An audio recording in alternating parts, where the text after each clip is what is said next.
with a glance at the red-eyed Bridget. "But your message stipulated 2 o'clock." "I wished to speak to Miss Copy before you arrived," he said. This would spare his having to listen to 2 females talking at the same time, which females invariably did.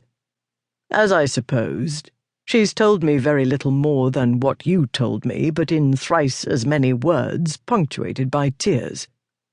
Lady Clara surveyed the girl, who regained her senses sufficiently to wipe her eyes with the back of her hand. "It was Toby, your ladyship," she said. "He come by last night. He was so horrid. It come into my mind when Mr. Radford was asking me questions." Toby was still alive. Given this fact and what Bridget had told him about an encounter with a nasty piece of work known as chiver, Radford was beginning to formulate a theory, one he didn't much like. Meanwhile, he was still trying to detach himself from the news that her ladyship had attacked one of the London underworld's most feared young cutthroats with her horsewhip. "Are you sure you want to save him?" he said. "We might be able to retrieve him, but you can't expect us to undo the corruption of his mind." Bridget nodded. "He's led easy enough. And once I have him home again and back in school—" "He's very likely to be led away again," Radford said. Had the mother not been an inebriate, he would have had more hope. Not much more, admittedly. "If he does it again, I'll wash my hands," Bridget said. "But I know school's hard for him and he isn't clever. I'll try to get him a place as an apprentice, but if he won't stick to it, there's no more I can do." "We'll help you find a place for him," Lady Clara said. "We?" Radford said. "Yes." Her ladyship gave him a level look. He gave her one back, then said to Bridget, "You may return to your duties. I can report to Lady Clara more succinctly as a soloist." Bridget looked blank. "It's all right, Bridget," Lady Clara said. "Do go in. But wipe your face properly first. You don't want matron wondering what Mr. Radford said to make you cry."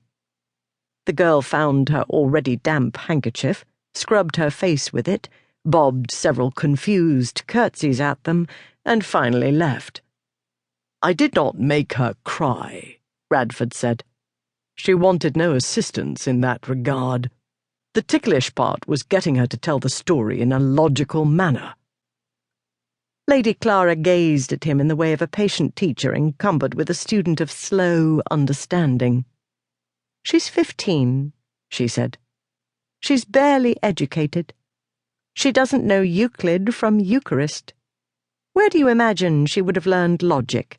1 and 1 makes 2, he said. "She wouldn't go from Whitechapel to Shoreditch by way of Bloomsbury.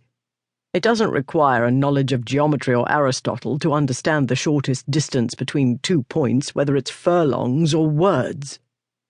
"Judging by the speech your honourable friend made in court yesterday, the concept isn't clear even to university-educated gentlemen." "Right," he said. "Why were you in court, by the way?" "I was trying not to get married," she said. He was, momentarily, lost, in an unexpected flurry of emotions too confused for him to sort, let alone name. But he swiftly set aside his bewildered other self. His brain returned to work, and he said, "That would appear to be a brand new way to go about it. But if anybody would set the fashion, I reckon it would be Lady Clara Fairfax." "You've been studying me," she said. "You studied me," he said. "Due diligence, do you call it?" she said. "You're interesting.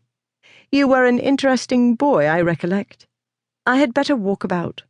Some of the girls will be watching at the windows, and the dress shows to best advantage in motion.